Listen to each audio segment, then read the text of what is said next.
Bueno, muy buenas tardes a todos y a todas.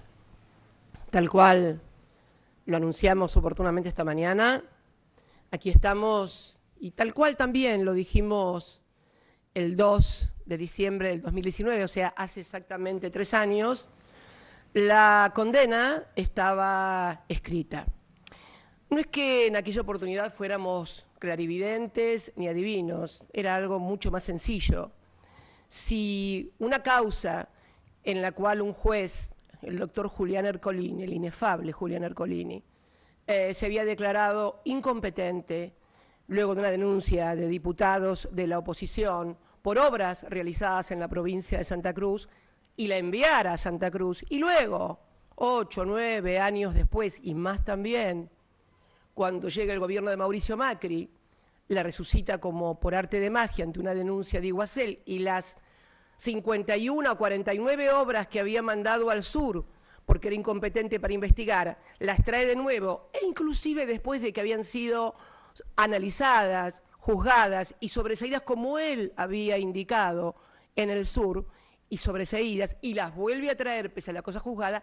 Está claro que cuando hace todo eso un juez, y ese juez, porque bueno es reconocer que tampoco estuvo solo, es ratificada esta conducta por todas las instancias superiores hasta la Suprema Corte de Justicia. Está claro que la idea era condenarme, como finalmente hoy lo hicieron. Lo raro de la condena de hoy, además, que es por administración fraudulenta. Yo quiero, y no quiero detenerme tanto en lo estrictamente jurídico, pero quiero leerle lo que es el artículo 173, que es la aplicación que me han hecho del Código Penal, en su inciso 7, que establece la conducta que se hace responsable de acuerdo al Código Penal. Y dice, escuchen bien, por favor, el que por disposición de la ley, o la tendría que ser, pero bueno, el que por disposición de la ley, de la autoridad o por un acto jurídico tuviera a su cargo el manejo, la administración o el cuidado de bienes o intereses pecuniarios ajenos, y con el fin de procurar para sí o para un tercero un lucro indebido, o para causar daño violando sus deberes, los deberes están determinados porque cuando uno tiene a cargo por ley, por acto jurídico o por cualquier otra resolución, el cuidado de bienes o la administración de algo, cuando uno no utiliza ese cuidado, viola su deber. Bueno, como ustedes me habrán escuchado durante los alegatos, oportunamente, probé absolutamente, y así lo hizo también nuestra defensa a lo largo de todo el juicio, que de acuerdo a la Constitución, yo no tengo el manejo ni de las leyes del presupuesto que son aprobadas por diputados y legisladores, porque lo curioso además que dicen que el delito lo cometí a través de la sanción de leyes, y en la ejecución y administración del presupuesto de la Nación sobre obras ejecutadas en la provincia de Santa Cruz. Yo no legislo, no sancioné las leyes de presupuesto, esos fueron los diputados y los senadores. Y tampoco el presidente de la República, de acuerdo a lo que establece el artículo 99 de la Constitución, tampoco administra y ejecuta el presupuesto.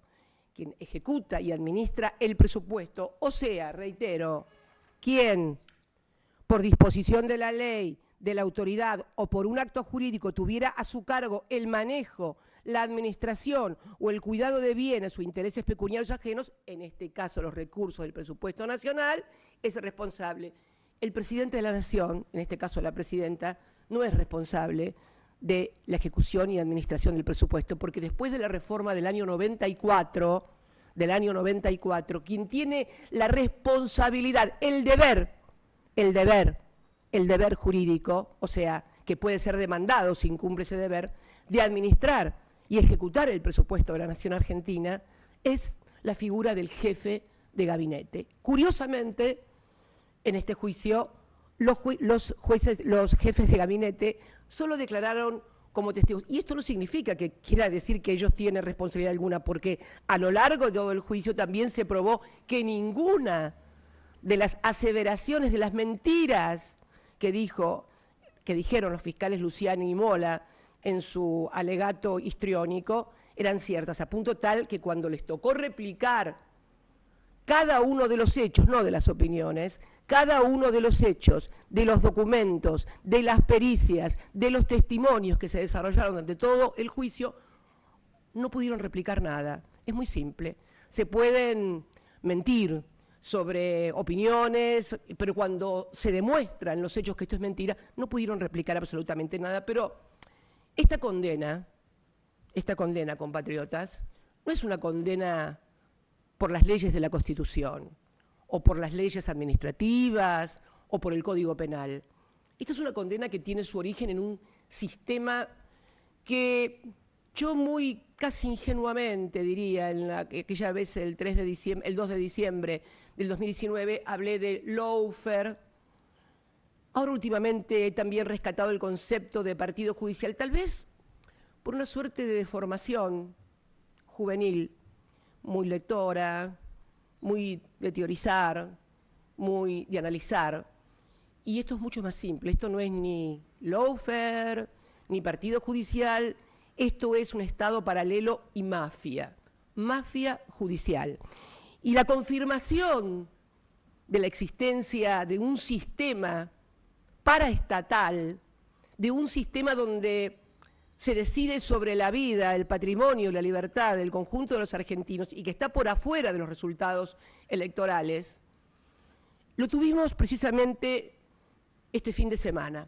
Ayer el presidente de la República, en una cadena nacional, hizo mención a algo que tomó estado público, por así decirlo, o tal vez estado en las redes. Yo estaba en Calafate. Y comencé a recibir mensajes acerca de un sitio de internet en el cual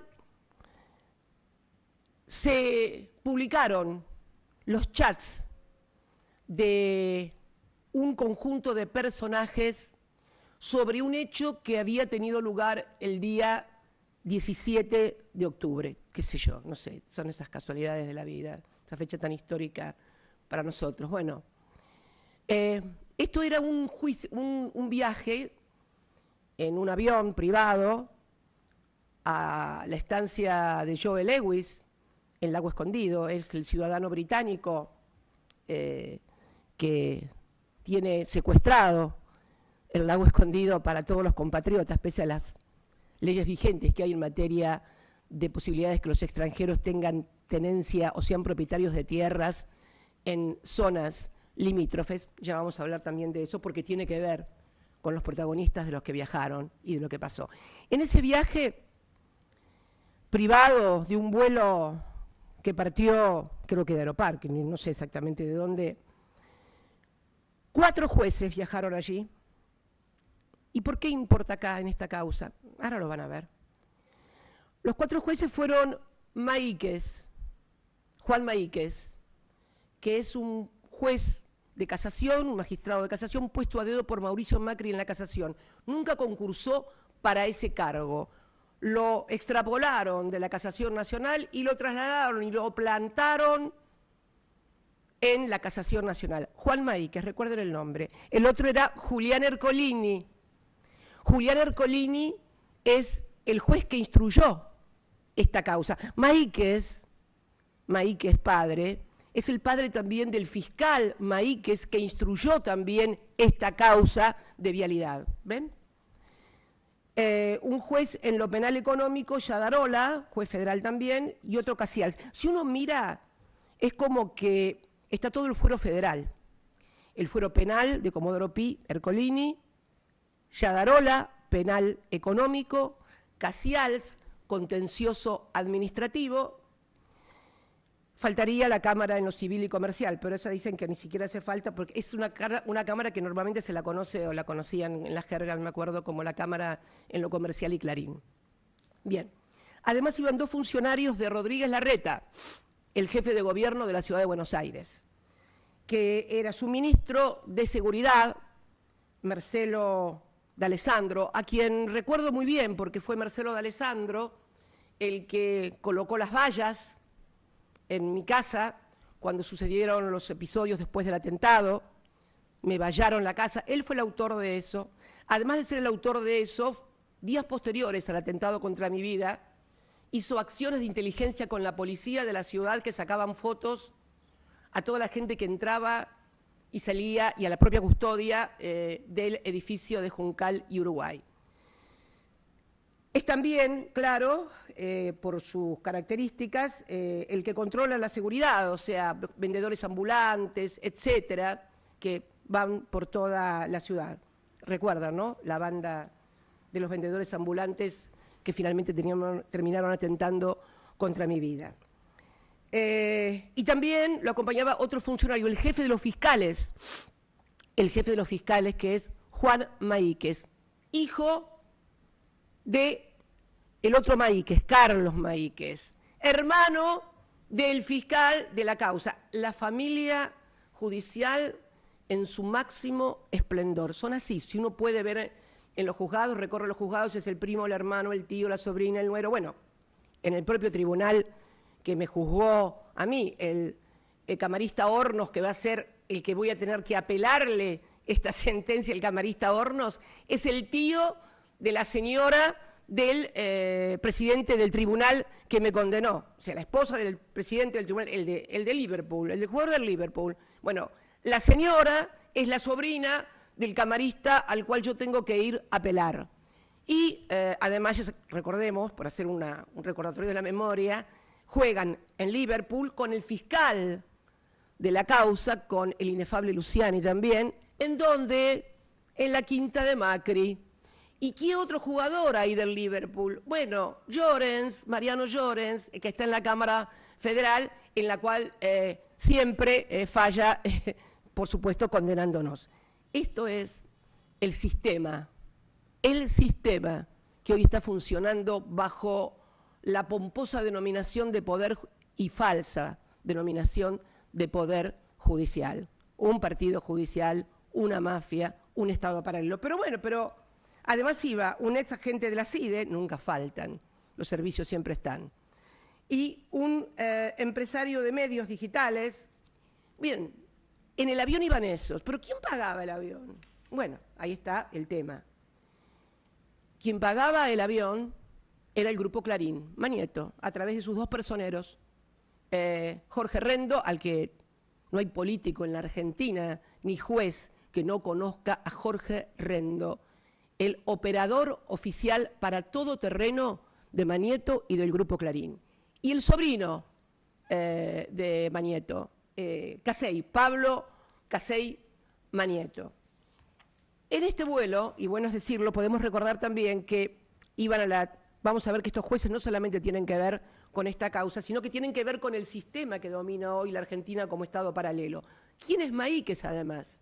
Maíquez fue el que sobreselló a Joe Lewis, el propietario de la estancia Lago Escondido, por la causa penal que tenían por violación en la compra de terrenos que no podían hacerlos porque estaba prohibido por la ley. Miren a qué punto será que Agüero Iturbe, el fiscal Agüero Iturbe, que de acá nada, termina apelando esto, y Coco Maíquez, vamos a decirle cariñosamente porque van a ver en los chats ahora, le dicen todos Coco Maíquez, parece que es el sobrenombre. Coco Maíquez es el que sobresee a Joe Luis y van a pasar a su estancia de Joe Luis.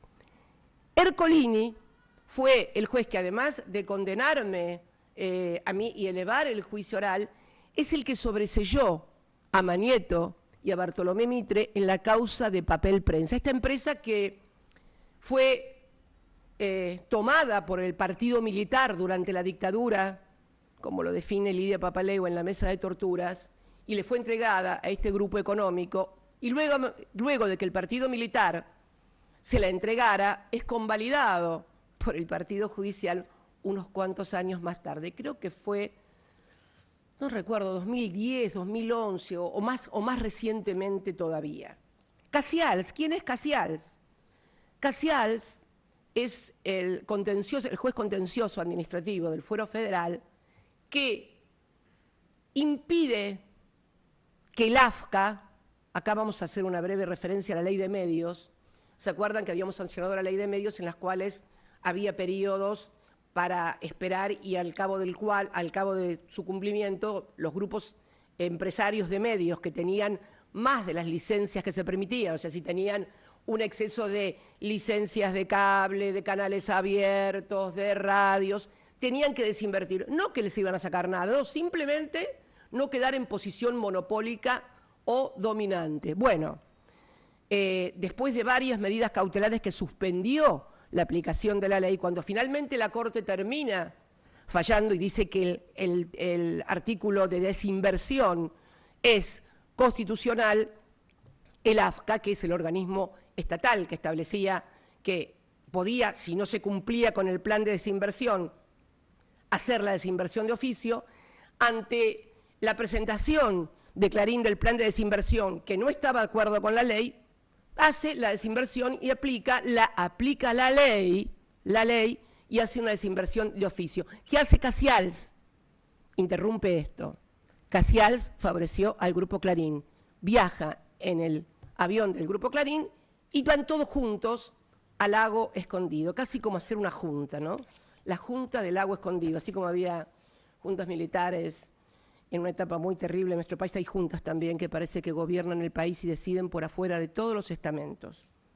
Bien, cuando toma estado público esto pasa en octubre aproximadamente, finalmente nadie publica casi nada, y en el chat de este fin de semana, que yo pido, simplemente los vamos a luego a publicar, son mucho más grandes, miren, les muestro, son estos chats, los tengo señalados a todos, pero sería imposible, estaría, no sé, pero quiero rescatar, hice como 6 ejes fundamentales para que la gente entienda de qué se trata esto del Estado paralelo, y cómo tiene que ver con lo que veníamos diciendo y cómo tiene que ver con el resultado de esta sentencia. Por ejemplo, la PCA, apriete, tortura y notetas. ¿Qué es eso, Cristina? Bueno, muy simple. Parece ser que hay un intercambio furioso de chats entre ese 17 de octubre y 18 de octubre cuando un diario, un solo diario, página 12, un solo medio publica el viaje escandaloso ya de por sí, porque ¿qué hacen 4 jueces federales con funcionarios, con ministros, con funcionarios del gobierno de Rodríguez Larreta? Ya era muy horrible. Bueno, faltaban muchas cosas.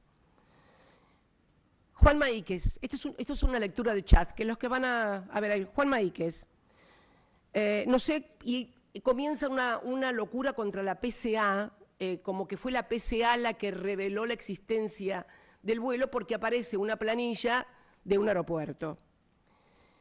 No sé cuándo, pero algo habrá que hacer, no se la pueden llevar de arriba. Entregaron la hoja con información, se refiere a la PCA. Esto lo dice Maíquez, Juan Maíquez. Recordemos que estamos hablando de camaristas, de hombres y mujeres que deciden sobre tu libertad y patrimonio, de hombres y mujeres, de hombres, perdón, porque son todos hombres. También es un tema para analizarlo tal vez más adelante, esto de todos hombres siempre, las juntas militares son hombres, el Pacto de Olivos fueron hombres, todas las decisiones las van tomando hombres en mesa, claro, cuando aparece una mujer. Bueno, y una mujer con las características de gente que no es una mascota, o sea, no soy mascota, yo nunca voy a ser mascota del poder, esto quiero decirlo, y no ser mascota del poder, como dice esa canción del Indio Solari que tanto le gusta a Máximo, mover la partita, hacerte la muertita. Bueno, conmigo no, yo mascota de ellos no voy a ser nunca. Así me den no 6 años, me den 20 años y me condenen, que después vamos a hablar de la condena y de cuál es la cosa realmente importante y que persigue la condena. Eso lo vamos a hacer un poquito al final. Pero es curioso porque todos estos jueces, como todos los jueces, que no pagan ganancias, el impuesto a las ganancias, ¿no?, que pagan cientos de miles de trabajadores, jubilados, comerciantes, profesionales, empresarios, ellos dicen que no pueden pagar impuestos a las ganancias porque eso afecta su independencia a la hora de dar sentencias. Mirá vos qué bárbaro. Resulta que pagar impuestos limita su independencia, pero subirte al avión de Clarín, garpado por Clarín, yéndote al lago escondido, un ciudadano británico que está violando las leyes de la República Argentina, eso no afecta a la independencia de las leyes. Eso es, no sé cómo lo llamarán, busquen ustedes un nombre, yo ya se lo puse, mafia absoluta. Bien, si en algún momento, y acá viene Jorge Rendo, ¿no?, que se ríe y dice, tal cual, ja.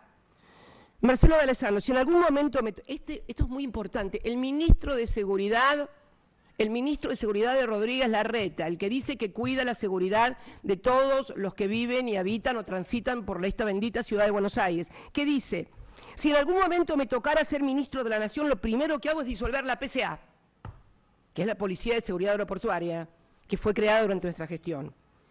Pablo Yadarola, juez. Glinsky es parte del paisaje de mi trabajo, claro, él es de la penal económico. Contrabando, cosas que suceden económicos en los aeropuertos, él es. Entonces, escuchen lo que dice el juez. Glinsky es parte del paisaje de mi trabajo. Estoy seguro que nos volvemos a cruzar en cualquier momento. Decime si no es una amenaza. ¿Y qué le contesta D'Alessandro? Dame el gusto de ir a buscarlo con un patrullero nuestro que lo hago cagar. Discúlpenme en el término, pero es lo que está escrito. Esto es lo que dice el ministro de Seguridad. Los hemos visto hacer este tipo de cosas. Bien, sigue. Pablo Casey, el sobrino. Ja. Y esto es muy importante. Pasen alguna info de o sea, el sobrino de Manieto le pide a Yadarola y a D'Alessandro, pasen alguna información de este personaje, José Glinsky, el director de la PCA, que escribimos una notita. Y ahí está el comienzo siempre del lawfare, ¿no? Comienzan las notas en Clarín, en Nación, y después los jueces pero lo van a ver porque además lo dicen. Esto que nosotros siempre elucubrábamos, teorizábamos, cuando uno lo ve escrito y cuando lo escucha, además, la verdad que es impresionante. ¿Y qué le contesta Pablo Yadarola a la promesa de Clarín de escribir una notita sobre José Glinsky? ¿Qué le dice? Vamos, el molle de la gente. Parece ser que a Casey, no sé por qué razón, le dicen molleja. En fin, cada uno se pone el sobrenombre que mejor le parezca, ¿no? El molle de la gente. Carlos Coco Maí, sabría que hacerle llegar a la PCA que le vamos a tirar con munición gruesa. Juez, camarista, es la última instancia en los juicios penales sobre tu libertad y tu patrimonio antes de llegar a corte. Habría que hacerle llegar a la PCA que le vamos a tirar con munición gruesa y que mejor no entrega más nada. Pablo Casey, Clarín, ya se lo hice llegar. Qué bueno eso, Yadarola. Marcelo D'Alessandro, a mí me mandó a preguntar si quería hablar con él. Le dije que no hacía falta, que en algún momento de la vida nos iba a cruzar. Marcelo D'Alessandro, jefe de seguridad de Buenos Aires. Tengo la mejor alcaldía para que le den una linda bienvenida. En el lenguaje tumbero de las cárceles, que te den una linda bienvenida en una cárcel es que te violen, cuanto menos. Esto lo dice el ministro de Seguridad, lo escribe, lo piensa, que es lo más tremendo de todo. Pablo Yadarola, problemas para Glinsky. ¿Por qué? Porque aparece una nota en Clarín sobre el problema del celular que se borró, de Sabac Montiel, el que me quiso matar, y entonces comienzan a decir que la culpa la tiene la PCA y no la federal. Bueno, problemas para Glinsky, dice Yadarola. Marcelo D'Alessandro, me llegó por ahí que tiene problemas con una denuncia por abuso sexual. Habría encubierto al abusador. Marcelo D'Alessandro, no va a ser un buen fin de año para Glinsky, me parece. Cuando yo pensaba esto, digo, ¿qué habrán escrito cuando hacían cosas contra mis hijos, contra Florencia, contra mí? Se me empezó a cruzar todo eso por la cabeza, ¿no? Y también sobre mí, obviamente, pero bueno, yo ya tengo el cuero duro. Pablo Yadarola, parece que no va a estar tan tranquilo. Eran raras las filtraciones y la sobreactuación de la PCA respecto del borrado del teléfono y cómo lo recibieron. Como dijo Julián con claridad extrema, se refiere a Ercolini, la vida es un espiedo. Y este muchacho se quiso meter con el rey del pollo, dice Marcelo D'Alessandro. Él se identifica como el rey del pollo. Mirá vos, Marcelo. ¿Y qué comienza a intercambiarse? Notas. notas de gente al espiedo.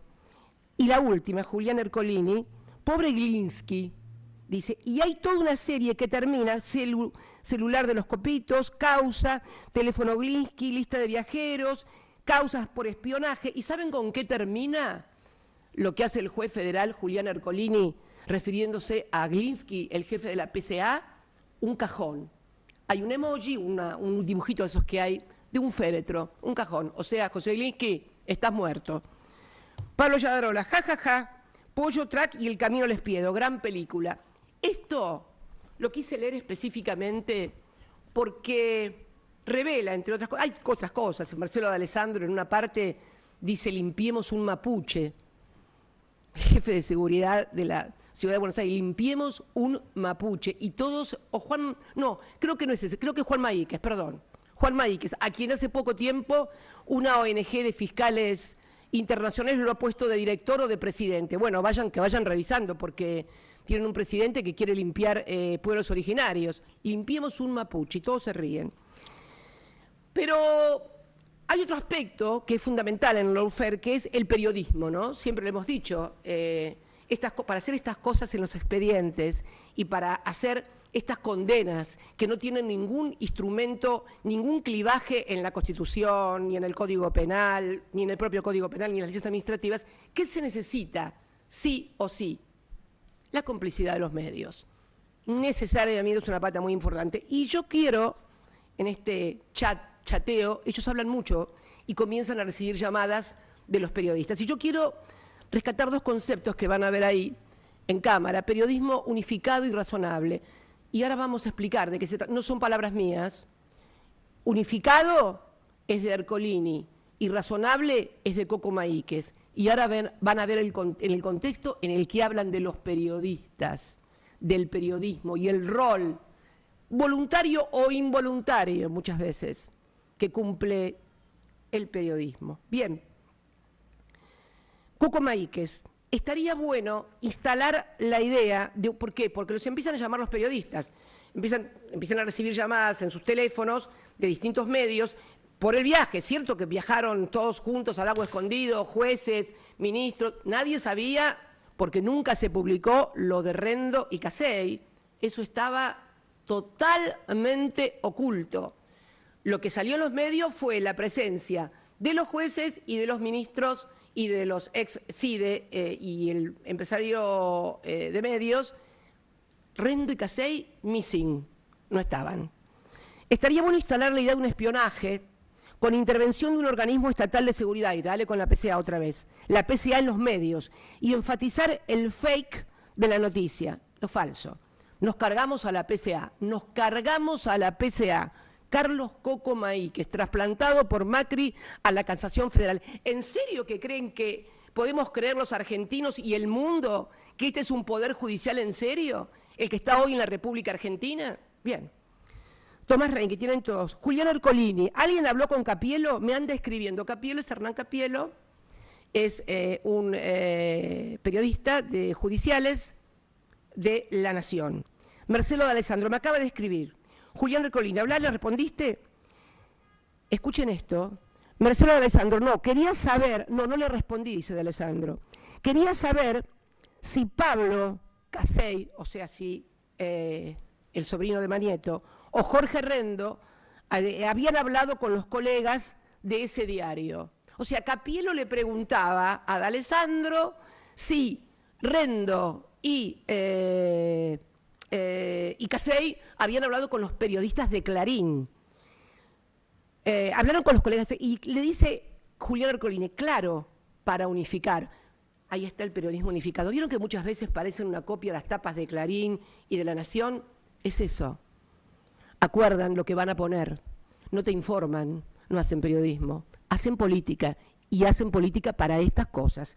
Dice Julián Ercolini, que se ve que conoce muy bien el funcionamiento, muy bien articulado. Claro, para unificar. Jorge Rendo, ahí aparece Rendo y dice, si Pablo y yo hablamos con ellos, develamos nuestra presencia allí. A nosotros no nos importa, pero no nos parece perjudicial para todos los demás. No sé qué les parece a ustedes, pero si aparecemos Pablo y yo, el tema va a elevar la fábula de la conjuración y por ende se pone más interesante para que la sigan. O sea, La verdad que ni los periodistas de Clarín deben ganar fortunas, porque para aguantar que bueno, en fin. Marcelo de Alessandro, y alguien que no sean ustedes que hablen para que trate el tema, pregunto porque no sé cómo está la redacción, yo trato de convencerlo. Tenés llegada ahí, y ahí contesta Tomás Reinke, es todo un chat, si tenían llegada a Nación. Fernán y José han visitado el lago, pero son muy poco confiables. Fernán es Fernán Zaguier, uno de los dueños del diario La Nación. José debe ser José del Río, uno de los editorialistas. Son muy pocos confiables, mean agua bendita. Ya los llamé hace unos días por el tema del fallo, que ahí esto se hizo una incógnita, no sabemos a qué fallo se refieren. Yo los llamé hace unos días por el tema del fallo y miraron para otro lado. No sabemos, pero evidentemente hay acuerdo entre los diarios, hablan de los fallos, lo que van a decir, lo que no van a decir, el empresario de medios. Julián Ercolini, acá quiero que presten atención. Ahora me anda escribiendo Paz, yo creo que hay un audio podemos escuchar el audio de Julián Ercolini refiriéndose al episodio con la periodista de La Nación, Paz Rodríguez Neil, por favor. Sí, puede ser lo de Paz, que pueda ser una vocera, pero hay que organizar bien el discurso, es decir, quiénes estaban, cómo se organizó, cómo se gestó, cómo conseguimos viajar en un avión privado, etcétera, etcétera. Entonces, un poco tendríamos que eso dejarlo bien clarito antes de largar la noticia. Bien. Julián Ercolini, ahora me está escribiendo, bueno, ahí estamos cuando les comenta lo de... Y Coco Maíquez cuando dice eso, ¿les parece mandarle un mensaje a Morales Solá? Wow, creo yo que es Morales Solá porque dice M. Solá. Morales Solá también de La Nación. Bien, Julián Ercolini, coincido con Pablo, pensémoslo y si quieren le contesto Paz Rodríguez, quizás, y esto lo dice Yadarola, quizás nos sirva como vocera involuntaria. Pablo Casial, si acá esto sí una digresión, porque esto ya no tiene que ver con esta causa, pero sí tiene que ver con el sistema.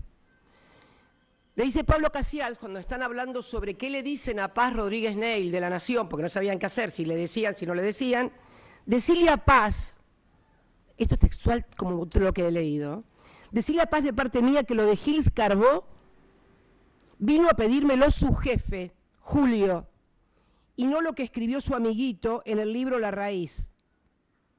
Tengo un testigo privilegiado que viajó con nosotros. ¿A qué se refiere esto? Gil Carbó, ustedes lo recuerdan, es Alejandra Gil Carbó, la Procuradora Fiscal de la Nación, que había sido designada con amplia mayoría constitucional como marca nuestra Constitución, y que fue obligada a renunciar por Pepín Rodríguez Simón, que no estaba en este vuelo, porque si no debía ser figura estelar en este vuelo, porque está prófugo desde hace 2 años en Uruguay. Yo estoy acá sentada, nunca me fui de mi país. El amarillo que organizaba la mesa judicial y que organizó la separación de Gil Carbó está prófugo en Uruguay. Julio Zaguier, hermano de Fernán, uno de los dueños también, y su amiguito se refiere al periodista Alconada Amón, que escribió el libro de La Raíz. No leí La Raíz, pero seguramente debe tener una versión distinta de por qué Gil Carbó se fue. Bueno, acá lo han notificado que el que pidió que la causa, porque el que dice esto es un juez, es el juez de la causa de la denuncia contra Gil Carbó, Pablo Casials, dice que ese expediente esa denuncia se la pidió Julio Zaguier, que termina y culmina bajo las presiones y las amenazas de meterle presa a las hijas con la renuncia de Alejandra Gil Carbó. No tenemos procurador fiscal, sigue el señor que nadie lo votó, porque la procuradora fiscal que era constitucional fue obligada a renunciar durante el macrismo. Esto es el sistema del que estoy hablando y el responsable de la sentencia del día de la fecha. Coco Maíquez, y acá aparece lo de razonable, ¿se acuerdan, no? Hay que unificar el discurso entre La Nación y Clarín, era obra Dixit de Ercolini. Carlos Coco Maíquez, estoy con ustedes y con lo que se avance con el periodismo razonable. Así como escuchan, periodismo razonable. El tercero es encubriendo la dádiva. ¿Qué pasa cuando toma Estado Público esto? Dicen, claro, va a haber dádiva. Entonces comienzan a generar cómo pueden disimular que se subieron a un avión y hicieron un tour pagado por una empresa, en este caso Clarín, a la cual ellos habían beneficiado en fallos además. El caso de Ercolini, reitero, con papel prensa, el caso de Casials con la ley de medios, bien, y Maíquez además también con los... No tengo toda la lista de los fallos de Maíquez, pero recuerdo muy bien el de Joe Lewis. Bien, y ahí empieza unos chats desopilantes, comienzan, Juan, ¿qué tenemos que hacer? Le preguntan a Maíquez. Depositar 120.000, ahí vos 60, y habría que conseguir las facturas del lago para tenerlas. Ercolini dice bárbaro, y habría que conseguir las facturas del lago para tenerlas guardadas por si hacen alguna denuncia. Dice Maíquez, Carlos Coco Maíquez, ¿me podés hacer trámite vos, Juan? Yo te doy el cash. Julián Ercolini, son dos cuentas, ¿no? Pablo Casial, perdón, no entendí, depositamos 120 lucas, alguna de estas cuentas. De Alessandro, ¿conviene transferir? Dice de Alessandro, digo por la fecha, quizás sea mejor un recibo con fecha antidatada. Marcelo, mamita. Pablo Caizals, es verdad, en todo caso la factura podría ser... Pablo Casials, contencioso administrativo, en verdad... En todo caso, la factura podría ser antidatada y el depósito posterior. Decidan ustedes y me acoplo. Sí, pero evaluemos mejor. Yo la transferí, dice Juan Maíquez. Pablo Casial, bueno, porque casi cash, así lo hacemos todos lo mismo, o me dicen qué les parece y lo hago. Perfecto, Pablito, cada uno paga y cada uno hace como quiere. Yo transfiero, dice Ercolini. Yadarola, consulta, estamos pagando... Miren esto, ¿no? Es algo... Si no fueran jueces y no estuviéramos pasando los momentos que estamos pasando todos los argentinos, causaría risa. Pablo Yadarola, consulta, ¿estamos pagando después o que se hizo el jueves y sábado pasado y se facturó el 13? Nos convienen los recibos de la recepción del efectivo antes del 13. Solo una idea para que pensemos. Lo único que suena sospechoso es que todos pagamos en efectivo, pero me parece menos llamativo que pagarlo después. Bueno, y así siguen hablando, y hablando, y hablando, y hablando. Y al final, es algo maravilloso, Pablo Yadarola, penal económico, dice, pienso que si hay un caso de transferencia posterior no pasa nada, digo por el de Juan. El vuelo estaba casi todo pago antes de salir, por eso es lógico que se realizó efectivamente el servicio de transporte y nosotros podemos mandarle la plata a la oficina de Carmona y que él nos haga unos recibos a mano de días anteriores al vuelo, ajustados estos detalles y con la prensa tranquila, yo estoy...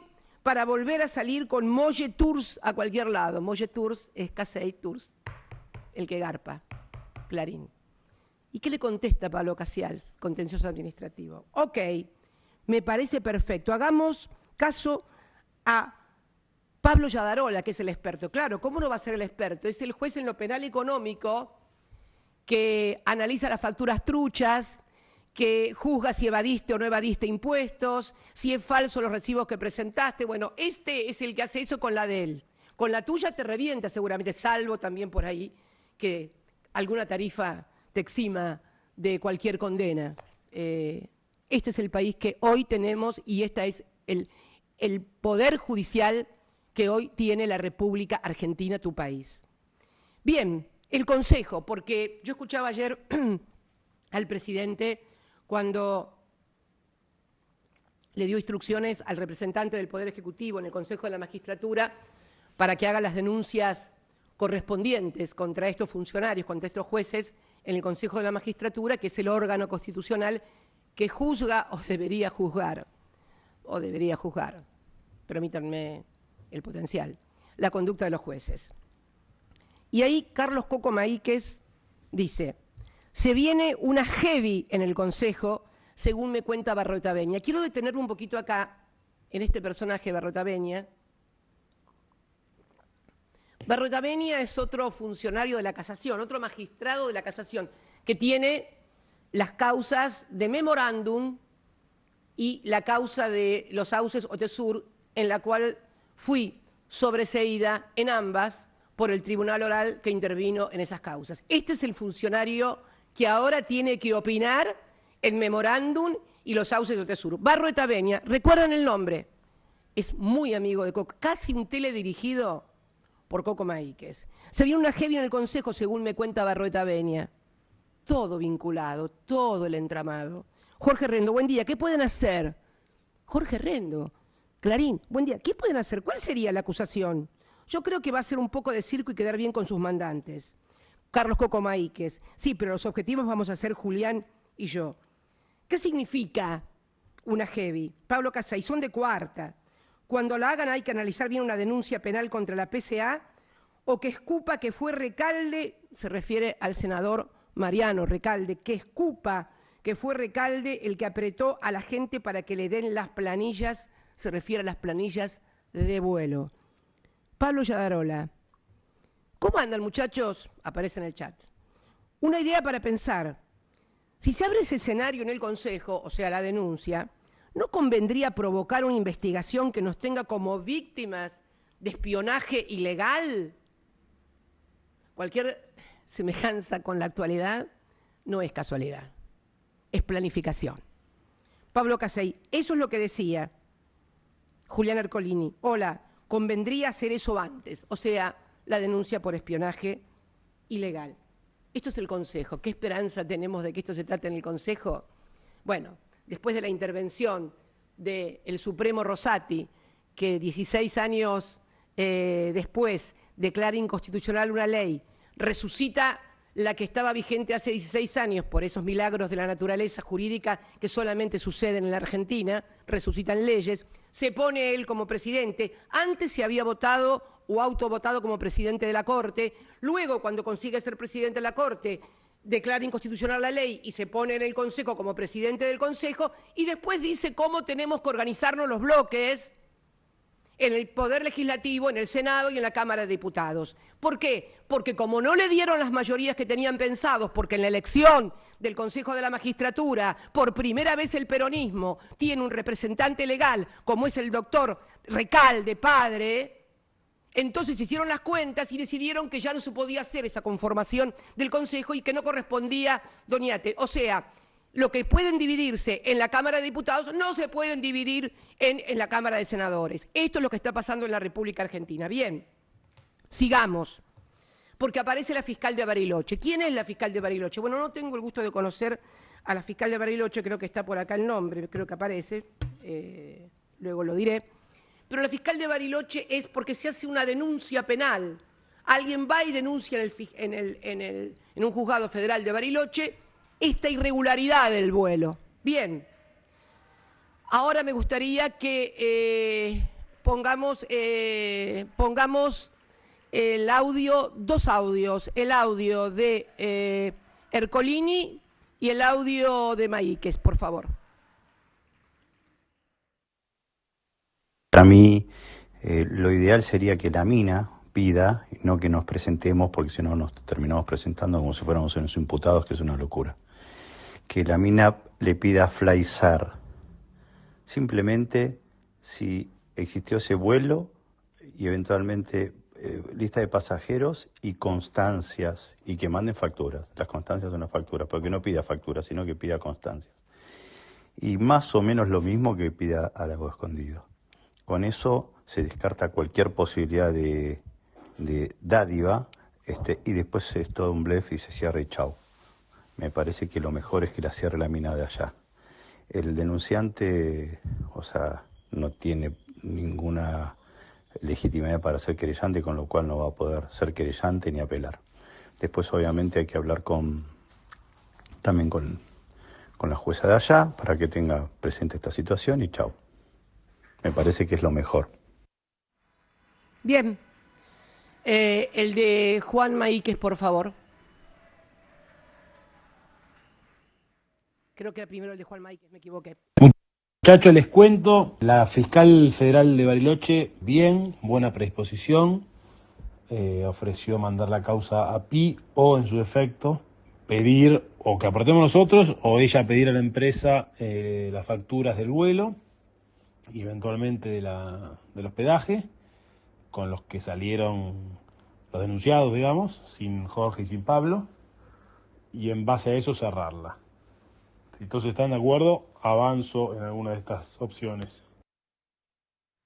Bien, me equivoqué, era primero lo de el fiscal, el jefe de fiscales de Rodríguez Larreta, mirá qué muchacho maravilloso, y después hablan del peronismo, por favor.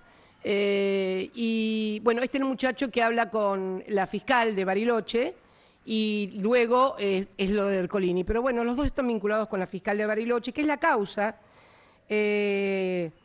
Y ahí Pablo Yadarola dice, Juan, de acuerdo a la relación con la fiscal, hay margen para que con el pedido de sobreseimiento a la jueza, ya tienen todo arreglado, agregue que llama fuertemente la atención que la información acerca de la existencia del viaje se origine en la filtración de un documento.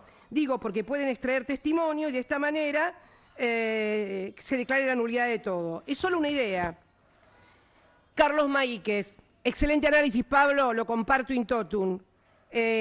Y acá quiero que presten atención nuevamente a Julián Ercolini. La verdad, lo de Ercolini, la verdad, bueno, no me extraña. Yo lo dije toda la vida después de lo que me tocó vivir con Ercolini, pero bueno, parecía casi digamos, un enojo de alguien que era acusado y juzgado, investigado por el juez, y entonces yo parecía la mala, lo que estaba mintiendo. Bueno, acá está. Julián Ercolini. Habría que ver si la fiscal se anima a hacerlo, o sea, extraer un testimonio y armar una denuncia. Quizás sienta que sobreactúa.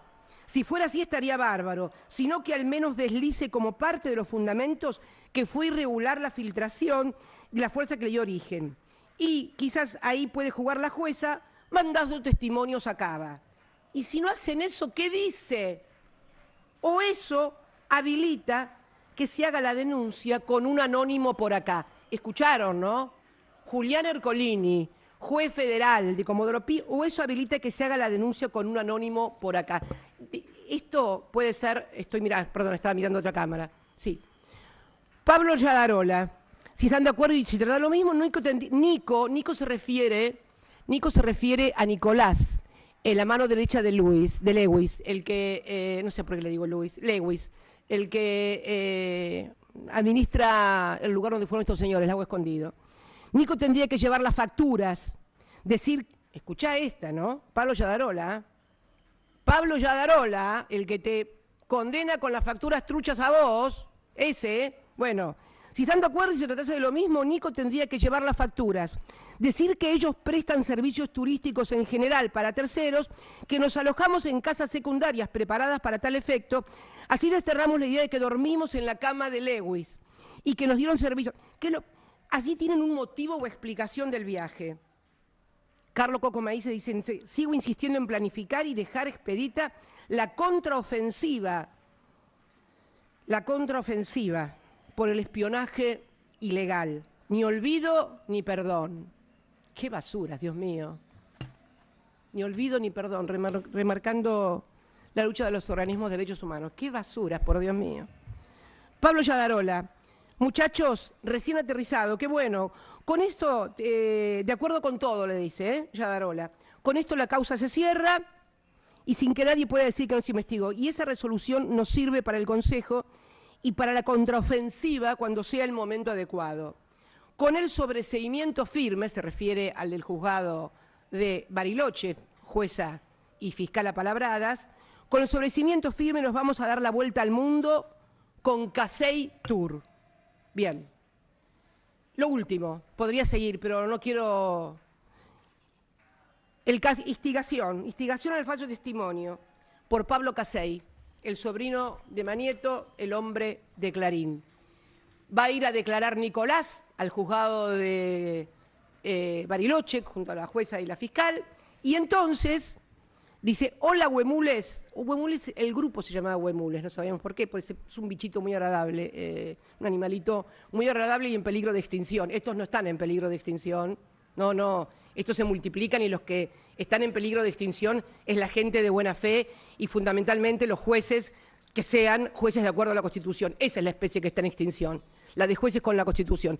Lo de Huemules realmente es casi una metáfora. El miércoles declara el Huemul más grandote, se refiere a Nicolás. Entendemos que será breve y solo referido al tema facturación. Pero por si las moscas nos juntamos con Leo es el servilleta, el de la CIDE, abogado, y entendimos que debemos darle 3 o 4 ideas directas. Escuchen esto, instigación al falso testimonio, cuanto menos esto. Y entendimos que debemos darle 3 o 4 ideas directrices para que sin dejar de decir, no diga nada. En ese orden quizás le pregunten quien sea contacto para él para realizar el avión. En ese caso, a la primera pregunta podría ser A, que sí elegimos quién como contacto organizador, o B, que no, que su agente es el que se encarga de organizar. A la segunda pregunta, y así siguen. No quiero aburrirlos, no quiero cansarlos. Esto es el Poder Judicial de la República Argentina en articulación con los grandes medios, con las empresas. Y este es el sistema que hoy me condena a mí. Este es el sistema, que es un sistema en el cual no van a tolerar jamás que alguien, como me tocó desempeñar a mí la presidencia de la Nación en 2 oportunidades, no haga lo que ellos dicen. Porque es de público y notorio que Manieto, que Clarín, presionó, tanto durante el gobierno de Néstor. A Néstor le sacaron la fusión, vamos a decirlo con todas las letras. A Néstor le sacaron la fusión de Cablevisión y Multicanal. No estuve de acuerdo con ello, pero el presidente era él. Pero a mí nunca me pudieron sacar Telecom. Al que le sacaron Telecom ni bien asumió fue a Macri. Y después Manieto se da el lujo de decir en un libro totalmente falso que ellos no querían Telecom. ¿Cómo que no querían Telecom? Si fue el motivo de la disputa con esta presidenta cuando me tocó ejercer la magistratura en la Casa Rosada. Esta es la verdad de la milanesa. Por esto me están condenando a mí. Por esto, este es el sistema que me condena. Pero es un sistema que también, ojo, no creas que es únicamente contra los políticos que no aceptamos. No, no, no. Es el que también te cobra lo que quiere del celular, lo que te quiere de internet, lo que quiere de prepagas, lo que quiere de todos los que fijan los precios, lo que no podés protestar, lo que tenés que agarrar el ticket y pagarlo, o si no, devolver las cosas del carro del supermercado. Es el poder en la Argentina, el poder económico y mediático que controla en una suerte de Estado paralelo y que coarta permanentemente. Entonces, además, es también un sistema disciplinador. Hay que disciplinar a la dirigencia política argentina, no a los que piensan como ellos, como Juntos por el Cambio, que están de acuerdo que las universidades públicas son un gasto, que todo es que el populismo, que los derechos, que no, que cómo la FJP, que no, que cómo recuperar YPF. No, no, no, no. Hablo fundamentalmente de nosotros, del peronismo, de los que tenemos un compromiso con los derechos de la gente. Ahí me condenan a mí. Me condenan porque condenan un modelo de desarrollo económico y de reconocimiento de los derechos del pueblo. Por eso me condenan. Pero no, la condena no son los 6 años o la cárcel. La condena real que dan es la inhabilitación perpetua a ejercer cargos políticos electivos, cuando todos los cargos a los que accedí fue siempre por el voto popular.